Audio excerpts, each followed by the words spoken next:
നമസ്കാരം. ഐശ്വര്യവും ആരോഗ്യവും പ്രദാനം ചെയ്യാൻ മഹാസുദർശന മന്ത്രം, ശത്രുദോഷങ്ങളും ഐശ്വര്യവും ഒക്കെ കിട്ടാൻ മഹാസുദർശന മന്ത്രം നമുക്ക് നിത്യവും ജപിക്കുകയാണെങ്കിൽ ഒരുപാട് നമുക്കൊരു ശത്രു ദോഷം ഉണ്ടെന്ന് തോന്നുകയോ കുടുംബത്തിൽ ഐശ്വര്യം ഉണ്ടാവുന്നില്ല എന്നൊക്കെ തോന്നുന്നുണ്ടെങ്കിൽ മഹാസുദർശന മന്ത്രം ജപിക്കുന്നത് നല്ലതാണ്. പ്രസിദ്ധമായ ഈ വൈഷ്ണവ മന്ത്രം, ഈ മഹാസുദർശന വൈഷ്ണവ മന്ത്രം അഭിചാര ദോഷ ശമനത്തിനും ശത്രു സംഹാരത്തിനും ഫലപ്രദമാണ്.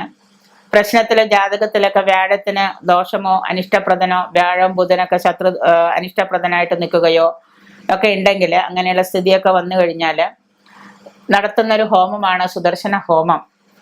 ബാധാശാന്തി, ശത്രുദോഷ ശാന്തി, പിതൃദോഷ ശാന്തി, ക്ഷേമം, ഐശ്വര്യം, കുടുംബത്തിൽ നല്ല ഐശ്വര്യം ഇവയൊക്കെ വരാൻ വേണ്ടിയിട്ട് വിധി പ്രകാരം നമ്മൾ സുദർശന ഹോമവും മഹാസുദർശന ഹോമവും ഒക്കെ ചെയ്യും.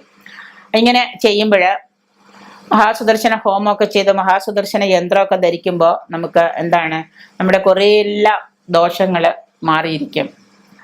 മഹാസുദർശന മന്ത്രം നമുക്ക് എല്ലാവർക്കും അറിയാം എങ്കിൽ തന്നെയും മഹാസുദർശന മന്ത്രം എന്ന് പറഞ്ഞിട്ട് നമുക്ക് മന്ത്രം ബുക്കുകളൊക്കെ വാങ്ങിക്കാൻ കിട്ടുന്നുണ്ട്, അതിൻ്റെ വിവരണത്തോടു കൂടിയൊക്കെ.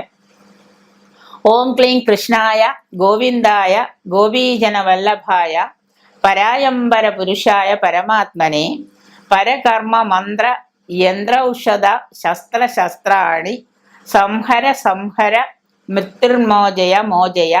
ഓം നമോ ഭഗവതേ മഹാസുദർശനായ ദീപ്ത്രേ ജ്വാല പരീതായ സർവദിക്ഷോഭണക്കരായ ബ്രാഹ്മണേ പരജ്യോതിഷേഹും ഫട്ട്. ഇങ്ങനെയാണ് ഈ മഹാസുദർശന മന്ത്രം.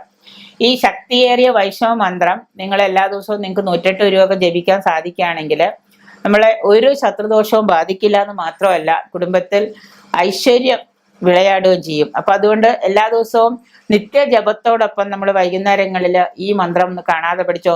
കൃഷ്ണായ ഗോവിന്ദായ ഗോപീജനവല്ലഭായ പരായംബരം പുരുഷായ പരമാത്മനെ പരകർമ്മ മന്ത്ര യന്ത്ര ശസ്ത്രാണി സംഹര സംഹര മൃത്യുർമോജയ മോജയ. ഓം നമോ ഭഗവതേ മഹാസുദർശനായ ദീപ്ത്രേ ജ്വാലാപരീതായ സർവദിക്ഷോപണക്കരായ ബ്രാഹ്മണേ പരജ്യോതിഷേഹും ഫട്ട് എന്ന് ഉള്ള ഈ മഹാസുദർശന മന്ത്രം നമ്മൾ നിത്യവും ജപിക്കാൻ പഠിക്കുക. അക്ഷരത്തെറ്റില്ലാണ്ട് വളരെ സ്ഫുടതയോടുകൂടി ബുക്ക് നോക്കി എഴുതി പഠിച്ച് അതൊന്ന് എല്ലാ ദിവസവും നിങ്ങൾ ജപിക്കുക.